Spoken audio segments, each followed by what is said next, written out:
You never know when you're going to meet your next hunting buddy, and I met this gentleman over a pile of pancakes with maple syrup. Hey everybody, Ron Spomer with Ron Spomer Outdoors Podcast, a special guest today. This is the Maple Syrup Man, Russell Mason, Mason's Maple. But he's a hunter, he's a guide, and he's going to tell us about some insights that anyone booking with a guide out west might benefit from.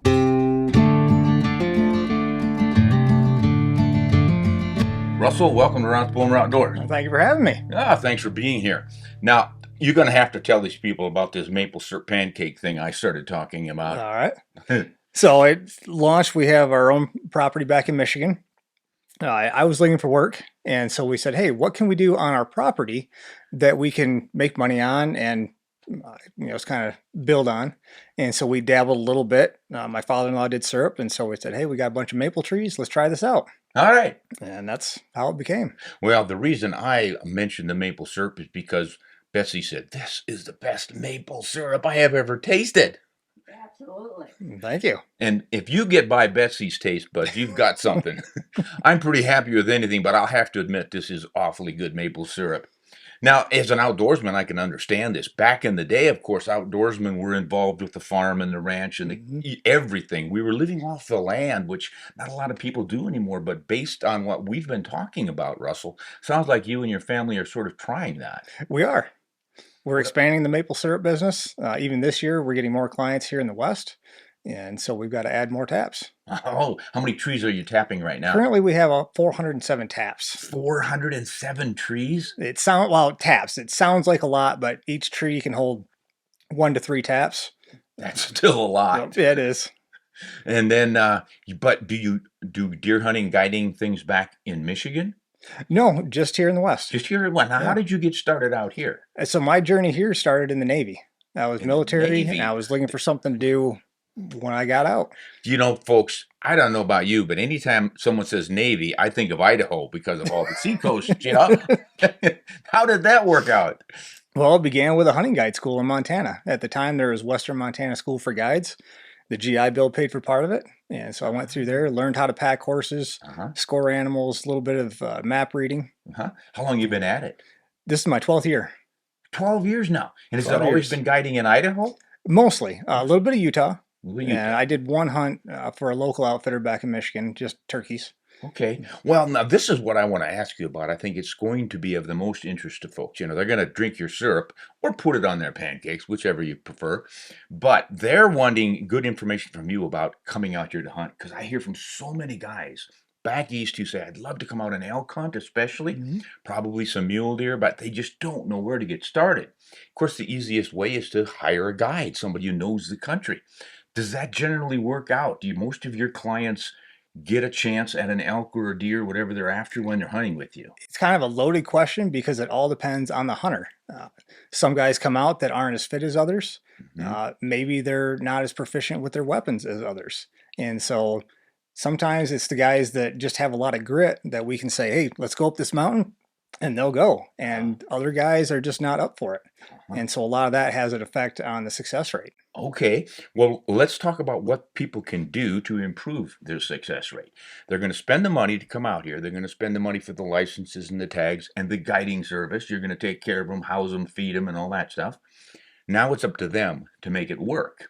So you can lead a horse to water, but you can't make them hit it? Unfortunately, yes. So what's the number one thing they should train for? I'd say start with your weapon. Okay. Whether it's a bow or a rifle, be proficient with that. Practice, and not just off a bench. Practice from your field positions. If you're shooting off a pack, off shooting sticks, practice setting your shooting sticks up, your pack, however you're going to have it set up, and start there. Okay. Find out what load your rifle likes, what rifle you like. And maybe you've got too small of a rifle, maybe you have too big of a rifle, and you can go on from there. Okay. Now, what are some examples of what you would consider to be sort of the optimal elk rifle that will also work for mule deer? I figure it's always smarter to go for the bigger animal, so you've got a big enough one, and then it'll work just fine for the smaller one. And there's a lot of folks for years and years have been hunting both elk and mule deer in the same habitats, the same areas. And many of our hunts do are both. Okay. So what do you what are your top 3 or 4 that you'd like to recommend that people work with? The old 270 is a top contender. Okay. I'm a 300 Win Mag guy, Okay. but that's just my personal preference. I've seen guys take it everything down from 6.5 Creedmoor up to the 300 Weatherbys. Okay. And so everything in between, your typical whitetail cartridge above 25 caliber, 26 caliber is going to be a pretty solid performer. And anything from there on up, whatever you want to carry. Okay. Well, what about bullets? I always advocate for getting the right bullet for elk. Absolutely. Yeah. What do you like there? I use a ELDX. I've had great success with that. A lot of my hunters have too. I know a lot of guys like the bonded, and I've used bonded as well. Now, what about copper bullets? I'm a copper bullet nut. Have you had any clients using, say, Barnes bullets or hammers or cutting edge or any of those? There's been a few, but I would say probably the vast majority are in the bonded to the old cup and core. Have you had any disasters with those? Like where, oh my gosh, it absolutely didn't work? Because so often people will say, that's a garbage bullet. It never works, blah, blah, blah. I think that's mostly hyperbole. But have you seen some failures? I don't know what bullet it was, but it was out of a 270. We had an elk down that had been unfortunately horribly shot, and we had to finish it off. And both bullets at close range exploded under the skin and the neck, and it took 2 rounds to put Oh, the elk really? down. Yeah. Huh. See, now that's one of the things we often say about traditional cup and core bullets, thinly jacketed, soft lead cores, and with high velocity. 270 at close range to finish them off would be high velocity. That's when those bullets fail by opening up too quickly and don't get in. Now, if a bullet like that at 300 yards pokes through the ribs, gets inside, and then blows up like that, Solid you get a performer. massive hemorrhaging right there in the critical area, right over the heart and lungs. So it works. Yeah. Great. So you've got to be careful with not only the bullet you're using, but at what distance that thing is landing. Yeah. Okay. Now, 300 Win Mag down to, you said even the 6.5s will work, even maybe the 25s, like a 25 Oh, out six? sure. Yeah. Great round. Okay. A lot of guys have taken elk and deer with those. Anything else in particular about different rifles and or cartridges that you would say stay away from or definitely get?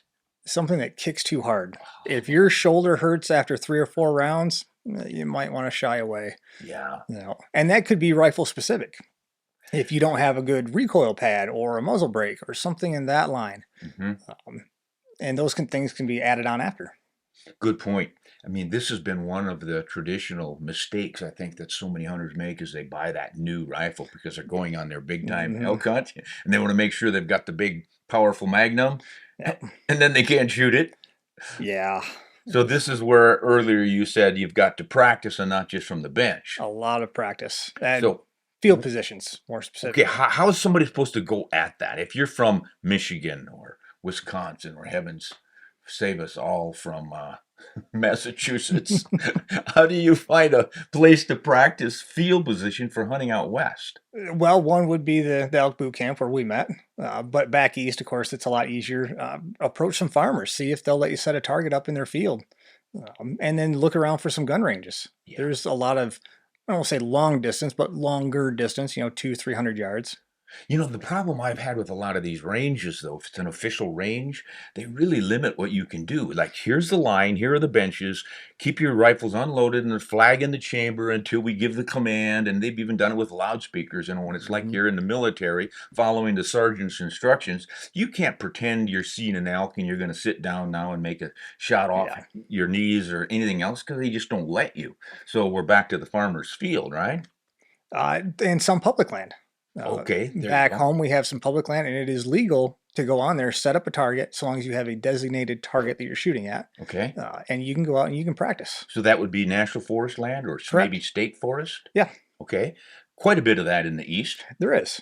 So you just need to figure out where you can go to kind of get away from the settled areas on some public land and shoot, and then get yelled at by people who hear you shooting and figure there's a war going on. Or go in the middle of the week. Go in the middle of the week, yeah. Or shoot at night when all the poachers are already out there making noise. It might not be such a great choice. No, not a good idea, guys. Don't go at night.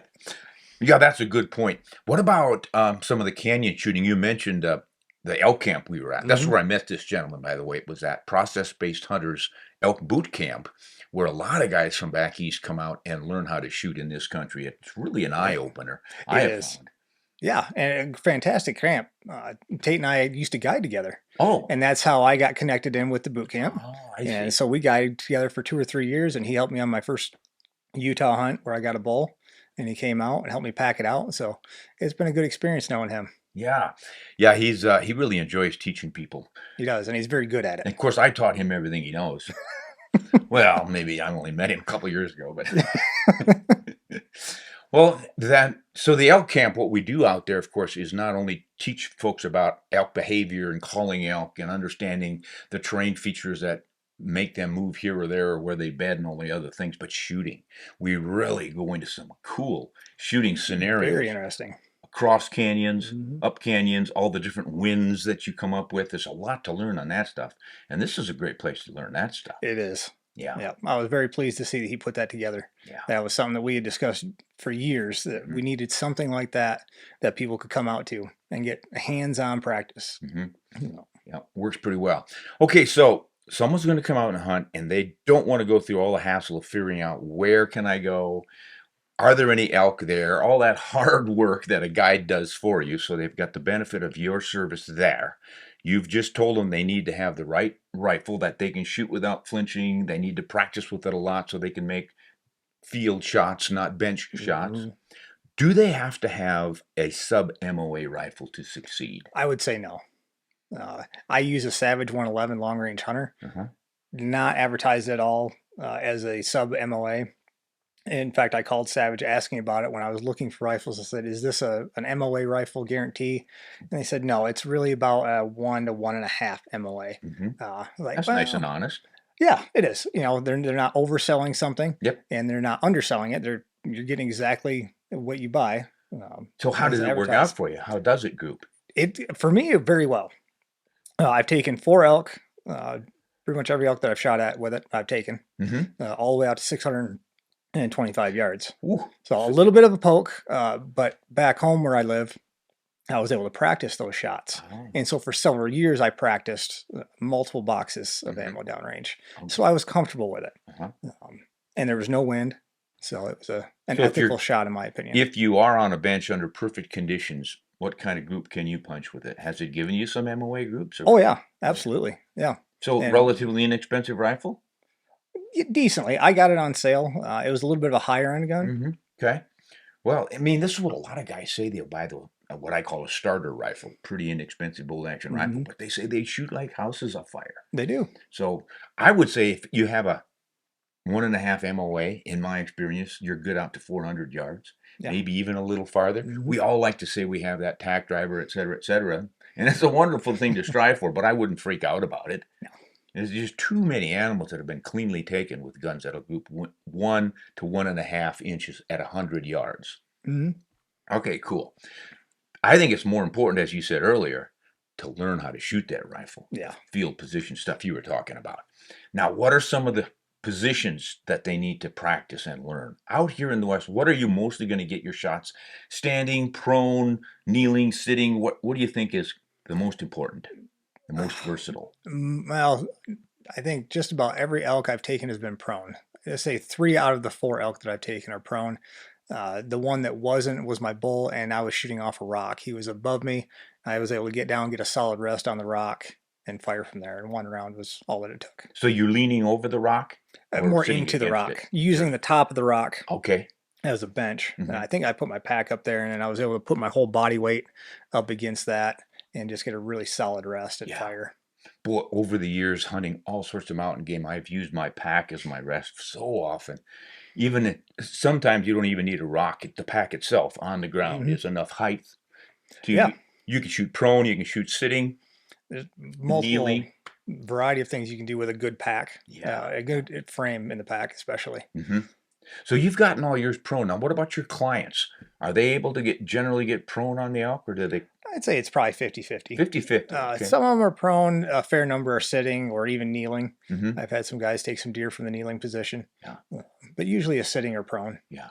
I have found over my career that sitting is the greatest success percentage wise, just because there's so often a situation where you can't go prone. Like you're on this hillside and the elk's on this hillside a little bit above you. You can't Mhm. lie prone. You'd No. have to shoot in the bottom. You can't shoot up. Yeah. But if you're sitting, and you've got some sticks or a tree limb or something to help you can shoot uphill pretty nicely.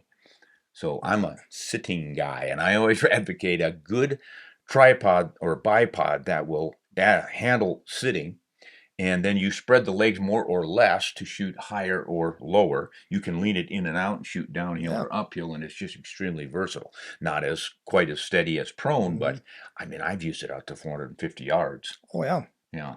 One thing that I would note about the prone is, like you said, the angle. I had a gentleman actually a couple of them get badly scoped where they had to have stitches over the eyes. So it's not always the best position. Yeah. It may be the most steady, but it's not always the best. Yeah, when you're in some prone positions, especially going a little bit up, you get a little too close to that eye ring on the scope, and it comes back and says, hello. Especially with a heavy recoiling rifle. Ooh, baby. Yeah, I've seen some pretty bloody foreheads in my day. All right, great. Now, what else should people prepare for? We mentioned, you say they can't climb the mountain necessarily, not in the best shape? Fitness is the big one that we That's the see. big one. Yeah, the one of the two, the shooting and the fitness. Okay, what do you recommend for fitness? For my personal fitness, I start training in early to mid-April. And I start just short runs because it's wintertime in Michigan. I have asthma, and I can't run in the cold. Oh, wait a minute. Now you have asthma. I do. Still, you're able to train I am. to handle the mountains, the hiking, the going and going. So it's not like don't look for excuses, guys. If this gentleman with asthma can do it, I think most of us can do it, huh? Yeah, most people are capable of it. It's if they have the grit and the desire to do it, they can get up that mountain. What do you recommend for that grit? This is something that I've struggled with all my life, which is boy, I really should get out there and train, but I'll start tomorrow. Yeah. How do you get around that? I don't know, because that's hard. Even sometimes for me, I don't always, life gets busy and I don't always have the time to train, or maybe I'm just not feeling it, and so that run gets pushed off a little further. That gym day gets pushed back a little bit, and maybe you don't hit it as hard as you wanted to. So what do you do? How do you get motivated? Every person has to find their motivation. For some, I'm almost 44, and I want to be able to see my kids when I'm older and be able to play with them. And so I don't want to be the lazy dad that's sitting on the couch with a beer belly. So I want to be out there and be active and play So sports your kids with them. are inspiring you to stay in shape. Yeah, to a certain extent, yeah. Uh-huh. And just being active. Same thing. I don't want to be the old guy that just, I'm just sitting here and Hey, this is hitting home, buddy. Well, hey, you still look pretty good. You're still climbing mountains. Looks aren't everything. Well, what I found when I was younger, especially, you just have a natural desire and enthusiasm to get out there. I told my wife the other day it was raining, and I said, 20 years ago, I'd have been out hunting in this rain, but I think today I'll stay in. Well, there's some tricks to do that too. Yeah. Well, we had a rainstorm move in the other day, and after years, I finally picked up one of those lightweight tarps. And so we built a nice little A-frame, and we sat up in there. We were perfectly dry. And we weathered out the storm. Yeah. No, I did that on a sheep hunt one time. Keith Atchison and I were up in the Alaska range. No, we were in the Brooks Range on this hunt, and these rainstorms were coming in. You could be miserable if every 20 minutes a little shower comes in. Then it clears up. You think, okay, here we go, and then here comes another one. So we finally put up his little fly, similar deal, and we got up under sort of a rimrock ledge and made our little shelter under that, and we could sit there and not only stay dry in the rain, but do a little bit of glassing. Yeah. And while you're sitting there, who knows what comes by. One time a caribou came walking right by up in Alaska on a hunt like that, where you're waiting out the storm. So yeah, being prepared for weather is important. Yeah, that is excellent advice. Now, another thing I did to keep going is pictures. Seems kind of weird, but just, you've got this image in your mind of the big elk that you're going to get someday. Make a photograph of that guy and say, that's my goal. And if you have to, every day go up and look at that thing. Now, I want that. How am I going to get it? I better get my butt out in the road and start pounding pavement.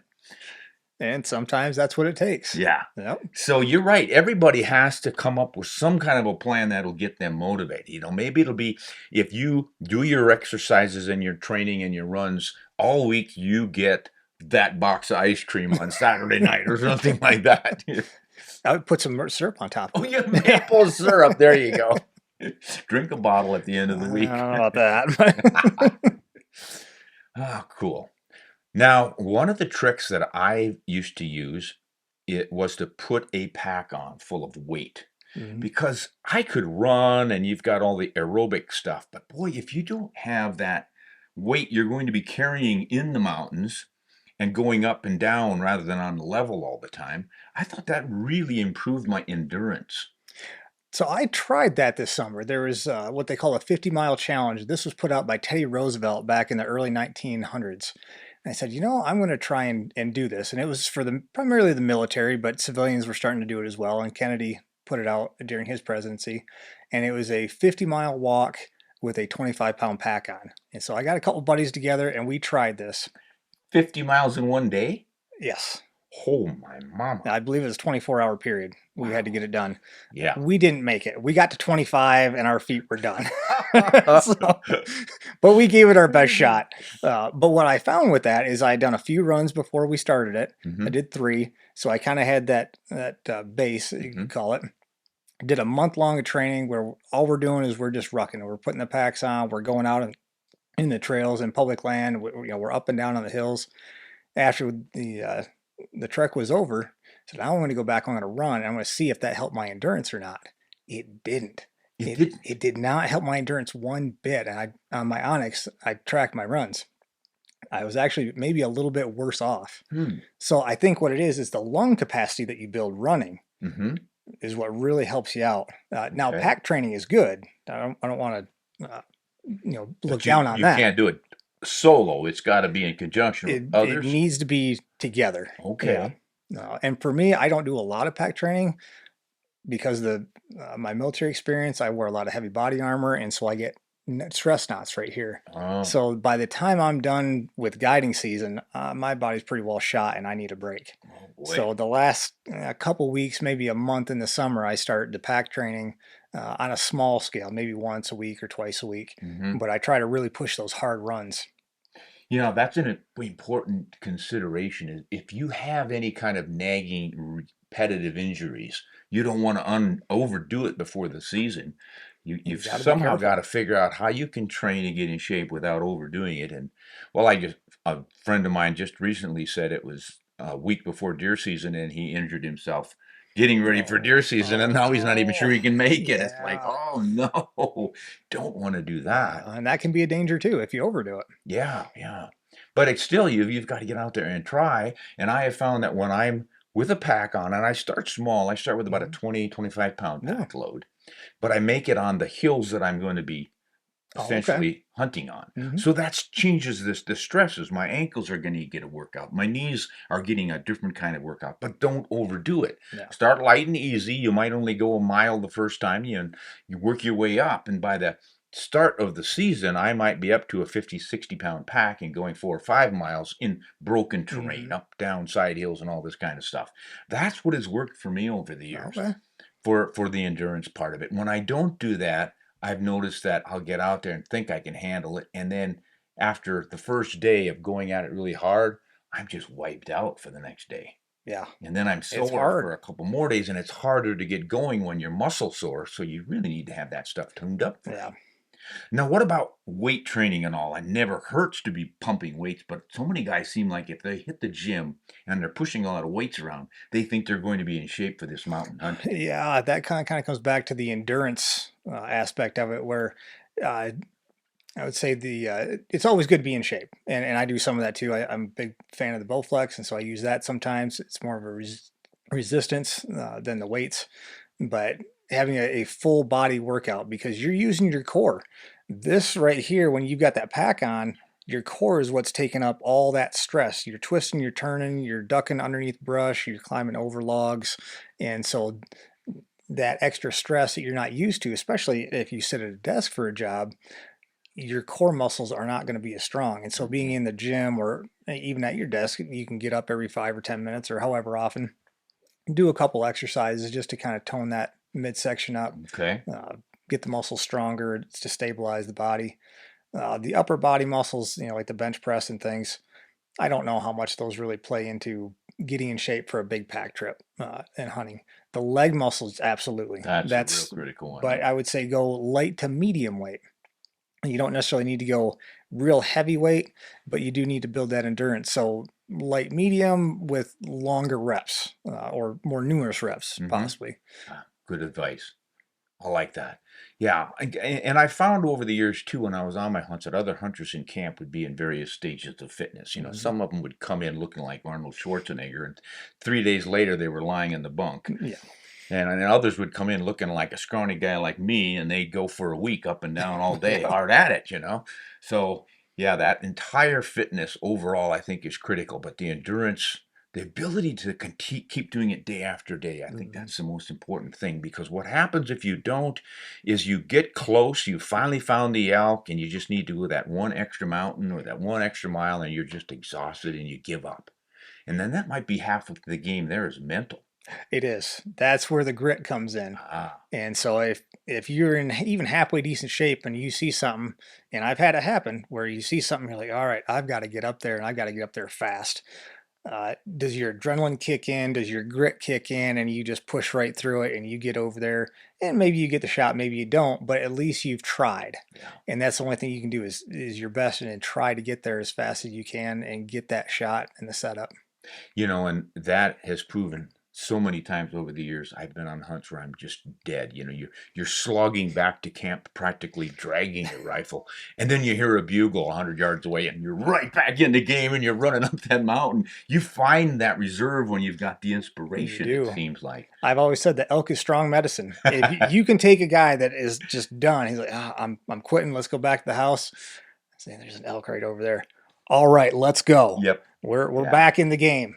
Yeah, so don't never say never and don't give up, guys, because as long as your joints are still functioning and you're still standing erect, or maybe you have to crawl, that could happen too.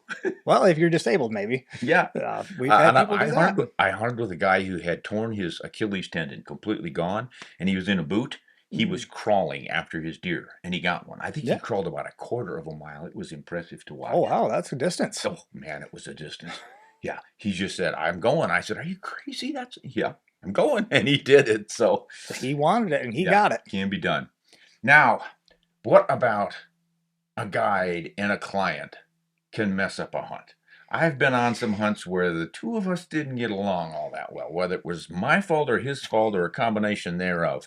What can a client do if has personality conflict with the guide? I know most guides are trained to put up with Mhm. something less than a stellar companion in their clients because they have to. But do you have any advice for the hunter himself if he's not getting along with his guide? How could he handle that? The most common is just go to the outfitter and say, "Hey, I have a conflict, whatever, maybe it's personal, professional, whatever it is, and I'd like a new guide." Ah, And sometimes the outfitter can switch them, sometimes they can't. And if they can't, well, you're kind of stuck. But just try to make the best of the hunt, uh, and try to find some middle ground or some common ground that you can bond over and go from there. could you sit down with the guy and say, "Hey, listen, I know you don't think I'm much of a hunter, but that's okay because I don't think you're much of a guide. But hey, we're stuck with each other. Let's make this work." I Can you do that? I don't know if that approach would be the best. It might work. It might work. It might You got you. could It might give it a try. shot. Maybe leave out you're not much of a guide part. But yeah, you can talk to them and say, hey, and I've had guys that, I don't like hunting this particular style that you've got. Yeah, I yeah. want to hunt like this particular way, or maybe they have in their mind what they wanted the hunt to be like, or the Mhm. terrain, and like, well, maybe I can try to find something like that. I can't guarantee anything, but I'll try to mold the hunt and try to find those areas that I know that are a little closer matched to what the expectation is. That's a good point. Yeah. See, that would be one of my things. Like if I end up with some guide who wants to drive around in the truck till he sees something and I want to get out and hike and find it and hunt it that way. I've had a few incidents like that where the Hmm. guy was just adamant, like the only way to get anywhere close to these animals is to see them from the truck first, and I just don't. And I said, listen, I didn't come out here. I don't want to devote my time and my money to hunting in a way that is not what I enjoy. Yeah. And I think that the guide since he's being hired not to kill a deer for an elk for you, but to show you a hunt, you're buying a hunt. He should be able to guide you in a manner that you would more enjoy. So Oh, it's like get absolutely. out of the truck or the ATV or whatever you've got Hmm. and let the guy walk. Yeah. We came up against this in Russia one time of all places, and it Really. was pretty obvious that our guides there had always guided the Politburo big shots Mm, who wanted to ride around in the lap of luxury and shoot from the truck yeah. because they had designed the windshield to fold down with some gun supports in the front to shoot. And they could not. I mean, they were so angry with me because I would refuse to do it. And through sign language, you're trying to tell them, I want to walk. So I get out and walk. I want to walk and see them and shoot. No, no, no, can't do it. Mhm. Niet, niet. And he finally grudgingly got out of the vehicle and led me into the woods, stomping as loudly as he could to prove that this was never going to work. Yeah. And he was literally walking by deer. And Betsy and I were glassing and going, look over here. And after about 3 sightings like that, he finally mellowed out and said, well, I guess this could work. Oh, well, that's And then we good. had a good time after that. Yeah, maybe it was a learning experience for him too. Yeah, yeah. Now, that's not to say there haven't been some hunts where the guide would now be doing this interview without me there saying, I had this hunter one time who was a complete jerk, and he would not do what I told him to do, and that's why we never got one. Yeah. That would probably be me. And some people try to guide the guide, Yep. which can be difficult. Ooh, You know. that's never a good move. Yeah, well, most of the time, on occasion they know more than we do, but rarely. Yeah, well, see, that is another issue when you're, especially if you're more experienced. I was with a guide one time who had never hunted that particular species. Mm, As a guide, he'd had experience with something else, but he really was not up on this. And when he proposed we do something that I knew was not going to work for that animal, what are you going to do? Get in a fight with him? So at that point you have to decide, am I going to argue with this guy and make him do it my way, and then you've got that tension between the two of you all week? Or do we do it his way and I miss the opportunity? yeah. I made the mistake of letting him do it his way, and of course, we never even got close to the animal Mhm. because exactly what I thought was going to happen happened. Well, what do I do in a situation like that? How do I broach that subject without getting the guy ticked off at me? Well, just go up to him kind of gently and say, "Hey, I've got some experience with this, and if you're willing to listen, some guys won't. They're like, this is the way that we do it, and the way that I do it, and My way or the highway, huh? yeah, and they don't usually last, thankfully. But a lot of the guides will listen to you, at least to hear you out. The ones that I know that are Hmm. good, they'll say, "All right, hey, give me your idea," and sometimes it works. Yeah. I'm not afraid to listen to a client. That's a good attitude, and I found that works. Some guides you just connect with right away. You're probably the same with them clients. Some of them, Yeah. Some of them you just I know, won't say all. okay, we can discuss this and plan it. You hunt more like buddies than a client and a paying client, That's the right? best way to do it. Yeah. Yeah, where you're listening to each other, you play off each Yeah. other, and then you can So go and get make the them. suggestions. I would discuss this with the guide before you even started hunting. Just let him know, this is how I enjoy hunting. Yeah, Is it possible that we could glass and stalk or still hunt or track or anything like that? And then the guide should be saying, we've tried that here 10,000 times and it just never works. We can do it if you'd like to. You're paying for it. But I would recommend we do it this way because our success rate with this technique is 90%. With your technique, it's only been 10%. But maybe you've got a better way of doing your technique and we could try that. But just yeah, let them know what the reality is as yeah, you see it. yeah. Like you said, they're paying for the hunt. So if you're spending five, six, $10,000 on a hunt, talk to your guide. Mhm. If you're not happy about something, it needs to be brought up. Okay. Now, what about addressing that well before the hunt, when you're booking it, when you're talking to the outfitter? Does that make sense?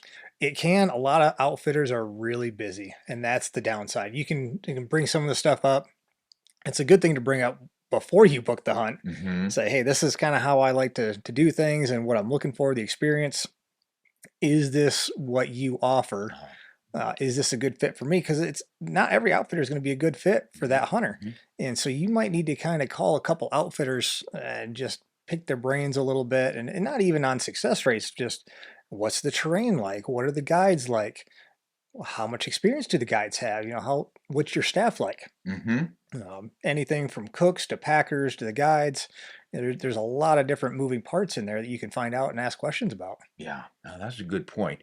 And I have done that too and not booked, but I just get a feeling when you're visiting with this outfitter that for me, for instance, it's I don't want to party hunt. A lot of guys like to go out and party. At the end Hmm. of the day, let's have some drinks and everybody get a Oh little bit yeah. goofy faced and all that. That's Yeah. just not me. I like to hear the sounds of the wilderness, not a party. Loud music, guys Hmm. will play, and it's just like that's not my camp. So you do need to choose carefully on that. Now, do you find that guides and outfitters will tell the truth on that stuff? I think most of them will. Most of them will. There's a few of them out there that might not, and that's where you can ask for references. The outfitter that I work for, we have a rating with the Better Business Bureau, Hmm. and we hold an A+ rating with that. Wow. So we're pretty up on top of that. Hmm. Uh, we really make an effort to make sure that our clients are taken care of.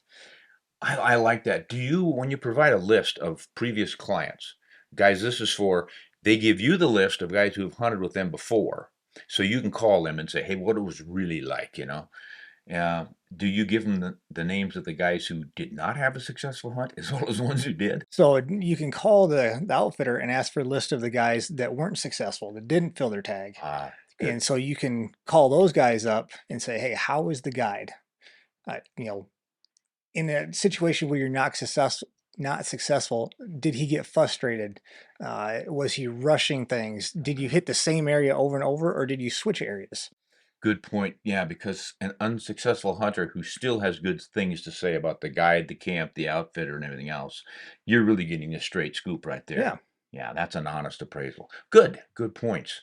What else do people need to consider? Uh, I have something, that's altitude. not attitude, but Well, altitude. both, but Okay. Oh, okay. So yeah. Guys from the flatlands coming up to the mountains to hunt.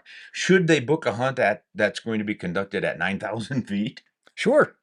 Some of our guiding is at 9,000 feet. Well, how are they going to handle that switch? I mean, oxygen. I need some oxygen. It takes a couple days to get acclimated, and that's again where the fitness comes in. But once you get up there and you start hiking, and the more hiking you do, the faster you're going to acclimate to that altitude, So and you're if going to you're get in used to shape it. beforehand, even if it's at sea level, the better shape you're in, the better you're going to be able to handle that altitude. Absolutely. My house is about 800 to 850 feet above sea Hmm. level. I'm sometimes guiding at 8 to 9,000 feet. Okay. And so those hard runs, building the lungs, building the heart, really helps prepare. I still suck air, that first few times, Yeah. if I'm on a hard hike. So should a guy maybe come out a day or two before the season opens or before his hunt Oh, just yeah. to hang in the area, even if you have to stay in a hotel somewhere? Yeah, it'd be a great idea. Or put up your own tent camp and just be in the mountains, even if Yeah. you're not necessarily going hard or anything. Maybe take some short walks and Hmm. just get acclimated for. Do you think it Yeah. usually takes 2 or 3 days or what? Yeah, usually 2 days. 2 days? At least two. A lot of the guys will say by the end of their hunt, they're feeling all right. Like, Feeling oh, all right at the I'm end of the finally ready. Like, yeah, well, yeah, hunt. yeah, Now you figures should about go. right. Yeah, Should have been here last week yeah. when I was sucking air. So now that we're talking about elevation, the effect that it has on your rifle and your trajectory, Oh yeah, good that point. plays in a lot. Yeah, yeah. A lot of guys will say, "Oh, I shot over him. How come?" Ha Yeah, in the thinner air, your bullet is flying flatter and faster than what it is at It sea level. retains more energy because there's less drag in the air, Yeah. guys. Now, how can they prepare for that? They really can't. They have to, not prior, anyways. When they come out, it's always good, and it's good any trip. Whenever you get to a new area, shoot your gun. Take it to a range or wherever you're going to be hunting at, set a target up, confirm your zero to make sure that things haven't gotten jostled in transit. Hmm. I missed out on a really nice bear a few years ago because I didn't do that, and that was my fault. I got back to the range, it was 5 inches low and 5 inches left, Hmm. and it cost me a bear. Yeah, so check when you get to camp. As close to the actual hunt as you can. A lot of places that you get in on day one and they have you check your rifle for zero. And Yep, then the next day you start hunting. But your trajectory curve is still going to be different because of the altitude. it is. So one thing that I do is just use a ballistic calculator and run those numbers. So if you run the numbers for your particular muzzle velocity and the bullets BC, those are the two things you need to know. You have your trajectory chart for wherever you are. Usually those things are run at sea level. But those ballistic calculators online will give you the option of punching in a different elevation or altitude. So if you're going to be up in the mountains, your outfitter says, hey, we mostly hunt at 8,000 feet. Put 8,000 feet in on that ballistic calculator and get your new numbers. And then memorize those, or better yet, write them on a little slip or something. I like to tape mine to the buttstock of my rifle because I'm using so many different rifles and loads all the Yep. time that I never remember the right one. So I have to reference that. But that is a pretty close out to 300-400 yards just Oh from yeah. those numbers. You can Yeah. confirm it if you can get out there early enough. Let's say you've got your 2 days of layover to get acclimated Yeah. to that. That's the time to be shooting your rifle to test the ballistic trajectories as predicted by your calculator. Yeah. In fact, I shot mine this morning. I had a spot where I could stretch it out a little bit farther, and it turns out I was shooting a little bit flatter than what my ballistic calculator There you read go. out, and it may have been enough to be a miss Uh-huh. at that distance. Yeah. I wouldn't have shot at that distance, but Yeah. that would have been Well, unfortunate. If see, that's another good point is when you don't know those things, you shouldn't be shooting at distance. no, Because the farther you go, the more dramatic those changes in drop are, and not to mention wind deflection. Mhm. So it's always wiser to try to get closer, closer, closer.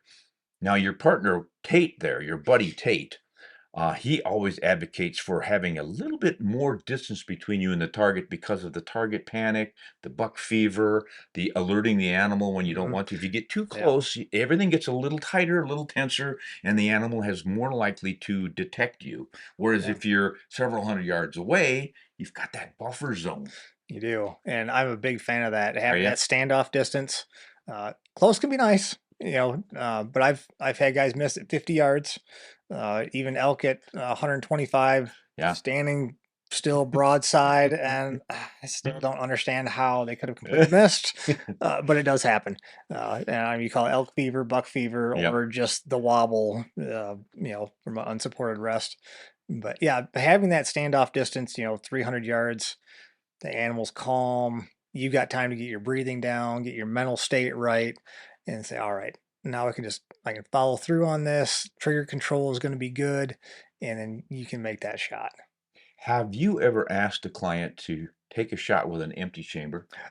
Oh, yeah. You do that. I had one gentleman, and he's been a client of ours for a long time. Super nice guy. I've Yeah. hunted with him several times. And for whatever reason, he was having a hard time getting on some deer. And we found one. Well, I'm going to backtrack just a little bit. He had missed a buck at about 150 yards, and I said, "We need to go back and figure out what's going on with your rifle because Yep. it was a pretty bad miss." And so we went back, and the gun was on. I said, "All right, it's not the gun, it's you." so Dun, so dun, we're dun. gonna figure this out on how to get that buck fever down. Yep. And it was firing on an empty chamber. Just you can take an empty case, put it in your chamber, and just lift the bolt up, drop it down. That'll reset your firing pin. And we got him on a nice buck. I think he had to dry fire a dozen times before I Really? finally said, okay, Oh pull the my. trigger. But he dropped it. Yeah. First round out at 315 yards, he dropped that buck. So he really had some buck fever Yeah, going yeah. on there. Flinching every time, huh? Yeah, you can see the barrel just twitch. Wow, 12 clicks. See, I took a young boy one time on his first deer, and all this kid knew was to follow directions. I mean, I find that women are a lot like that too when they're getting started. Mhm. They'll follow directions. Guys always think, I know what I'm doing. I'm a natural born hunter because I'm a male, right? Or macho. Yeah, but the younger kids and the women don't have that attitude. And this kid, I think he was 13 years old. He did just what I told him, and he was nailing targets with a Oh, yeah. 243. No problem. So we go deer hunting, and we find this buck belly up there, lying prone over the pack, and the deer are out there at 300 yards. That's not a distance at which you want a new shooter necessarily to be taking a deer. But boy, the deer had no idea we were there. They were calm and browsing, broadside opportunities. So I just said to the kid very calmly, I just said, well, we could take one of those deer if we wanted to. You think you want to? Oh, yeah, yeah, yeah. Well, let's just see if you could maybe hit that one. Now, here's where I want you to aim. And I gave him all the directions. And I gave him an unloaded rifle. Mhm.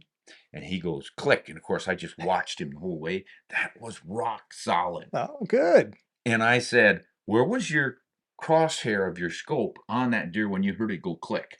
Well, right where you told me to put it. And I said, good. That means that there'd have been a cartridge in there. I forgot to put one in for you. But if there'd have been one in there, you would have gotten him. So that's good. That's good. Want to try it again? Yeah, okay, try it again. This time I put Mm. live round in. He shot it right in the heart. Oh, perfect. 320 yards. Good for him. Yeah, but that's that calming down thing you're Yeah. talking about. You know, if you can just get calm and you know what your client can do, you kind of avoid that buck fever stuff. Yeah, and that's one of the things with going to the range is I get to see what they can do. Mhm. Some guys are lights out. They're right on, and other guys, you're 200 yards and less. You know, Yeah, you know to get them closer, huh? we're gonna keep Yeah. that one a little closer to the vest. Yeah, yeah. Do you ever get clients who wanna argue with you when they wanna take a long shot that you know they can't make, and then Yeah, you're trying to tell them, "No, we gotta get closer"? yeah, I'll bet that's a challenge. it is. And I've had some where they just fired. I wasn't in the vicinity. Sometimes I'm a 2-on-1 or even 3-on-1, and so sometimes I'll go over to another spot, maybe sit with somebody else, and this gentleman was on his own, and I hear this shooting behind the ridge. I'm like, oh gosh, that sounds like it was windy. And so at first I didn't think it was shooting, but I figured it out, went back there, and 800 yards, he was launching rounds out. I Oof. was like, oh, that's a little bit of a poke. And he had a nice precision rifle, but I still wasn't real happy with that. Yeah, He ended up getting it, but he got it ugly. got it ugly. Oh, Yeah. yeah. Um, That's too bad. I think it's one of the downsides to the modern ethos that too many are adopting was yeah. high technology is gonna make up for not being necessarily a good hunter or a good Mhm. shot. Yeah. It's an unfortunate reality. Well, I think, Russell, you and I both know that a good quality rifle and scope and bullet and all the rest of it, coupled with a lot of experience and knowledge, one can put your bullets on target, but in a hunting situation, not a target situation. Yeah. It's kind of like game over, all start from scratch kind of a deal. So often I'll see guys like Yeah. Jim on Backfire will Mhm. invite people out. Come on, prove it. Hit Yeah. this. What does he usually use? A 6-inch target? I know they'd had the milk jug challenge a while Yeah, back. the If you can hit challenge. a milk jug at 500 Yeah, yards or there whatever, you go. which And is very symbolic of a yeah, that's kill pretty zone close. on a You deer. bet, you bet. And so many of these guys who are so cocky, they've got the best rifles and scopes, and boy, they know they're going to nail it, and they miss, Yeah. and they miss, it is amazing. Eric Cortina does something similar where he's got, I think, a 500-yard target like that, and take the challenge. And Mhm. so many guys who think they're experts miss, and that's just on a target, prone under perfect conditions or close to it. And out in the field hunting, how many times have you been hunting with a client where you've had perfect conditions for making a precision shot? Yeah, not very often. And they don't have to be long range shots. Plenty of guys miss inside of 300 yards. Yeah. You know, good rests and good mental states, and sometimes maybe you just have a brain fart or something, and you use the wrong line on your scope, and you shoot over the back. You think that Uh, ever happens? oh, Wrong line on the scope. What? Turned the dial wrong. What? yeah. I had one young man that came out, and we had a really nice bull just over 300 yards, and I had kind of coached him a little bit on his BDC scope, and somehow he mistook my direction at that particular point in time for using that BDC line instead of the main line, Hmm. and he went right over the bull's back. Yeah.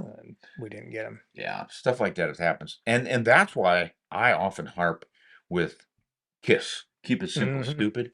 There are so many things that are going to get you flustered out there, whether you're sucking air because you just ran or climbed to get into position for the shot, or the buck fever from looking at those big antlers gets to you, and on it goes. It could be the weather, it could be the wind, and you got to start scratching your head and thinking about all this stuff. You forget all the little dialing things you're supposed to do. So the fewer of those you have, the easier it is to not screw up. Yeah. Oh, I was trying to think of something right there with the certain scopes. I don't know if you've ever talked about first focal Yeah. plane versus second focal plane. The first focal plane, when it comes to using those lines, is a lot easier, in my opinion, because it's always the exact same value. Yeah, you don't have to worry about what power setting you're on, right? Yep. That's the advantage of having a first focal plane. I don't like first focal planes for hunting because the reticle is so small at your lower magnifications, unless you have an illuminated reticle. Right. That center of the reticle lights up, you can see it. But boy, when you've got that multi-Christmas tree reticle in there, that's great at 15 power, and you go down to 4 power, you go, where is my Oh, aiming point? You can't yeah. even find it. So you've really got to check those scopes out before you play that game. Yeah, and this is where I butt heads with a lot of people because Mhm. you have people from your generation that's used to the second focal plane and they go to a first focal plane and they're like, oh, the Christmas tree, it doesn't work, or this and that. Can't see it. And then I come in and that's what I love. I love having that reticle in there where I've got the lines for my elevation and dots for my windage. And I can look at my dope and I can say, okay, I just come down to here on that tree, line it up and boom. And if I miss or I have a bad shot, which happens on occasion, I can go put that Christmas tree up and come down to where that is, move it up to that spot. And the second one's usually on target. Okay, see, now you're making it complicated here already.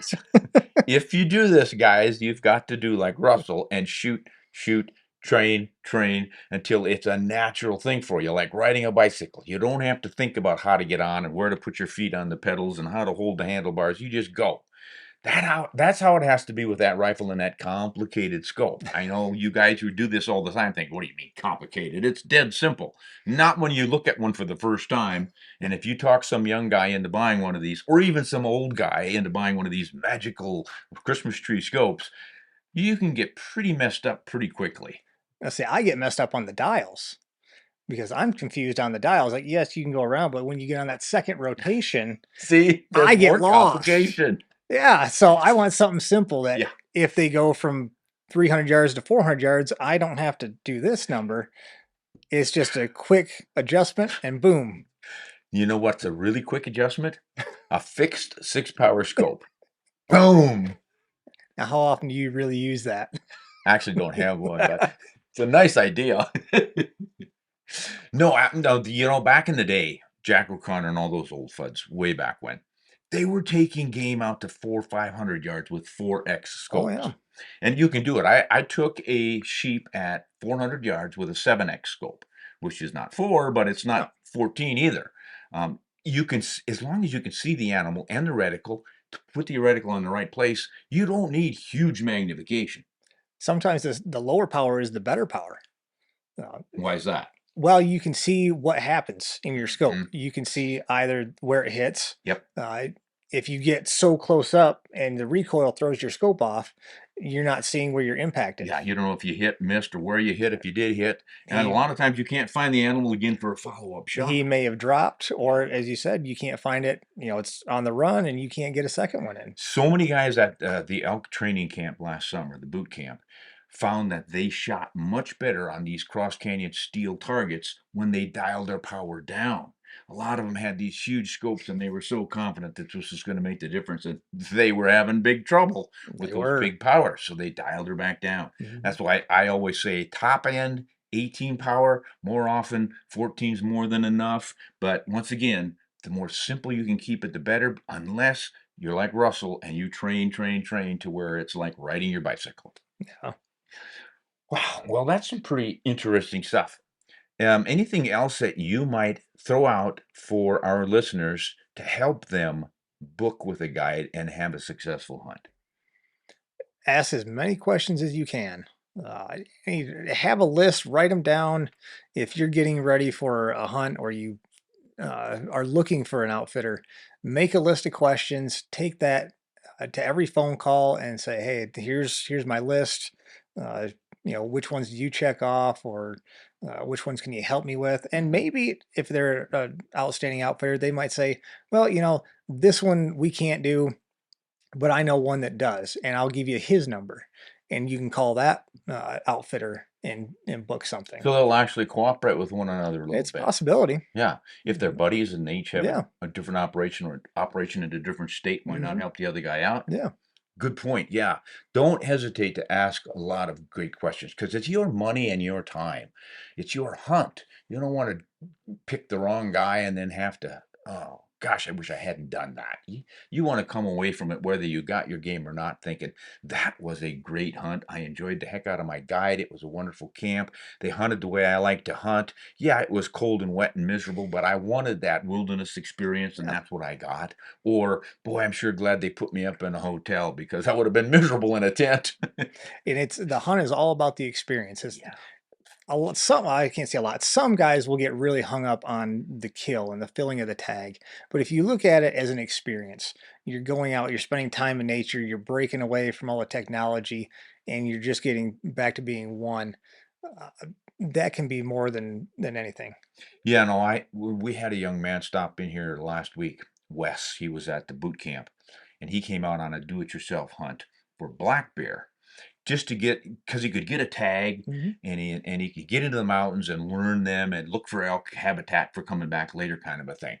And he had miserable weather, but he got to try out his equipment, his tents, his stoves, all the things you need to learn to understand and use, and test himself against the wilderness as an individual, all by himself. Yeah. Solo hunt. And he came with not only did he not fill his tag, he didn't even have a chance to shoot at a bear.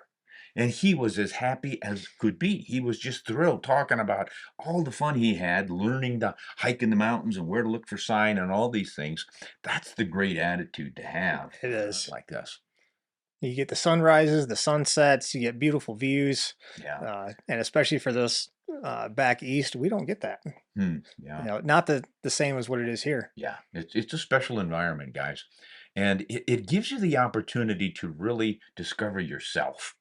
And I think that's probably the most important part of it. I always talk about the beauty of nature and in meshing with it as an integral part of nature rather than just sitting back and watching it. You're interacting with it.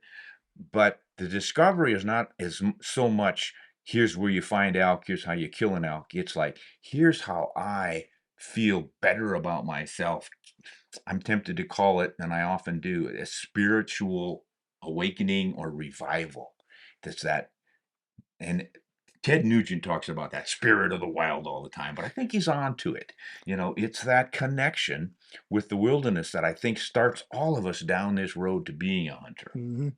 You bring up Ted Nugent, who's a Michigan native, and I was just thinking of the Fred Bear song, where he mentions that being in the mountains cleanses the soul, There and you I go. think it's very true. Good point. So thanks so much for stopping in and visiting with me. Now, where can people find this good-looking maple syrup? I mean, I'd buy it just for that bottle.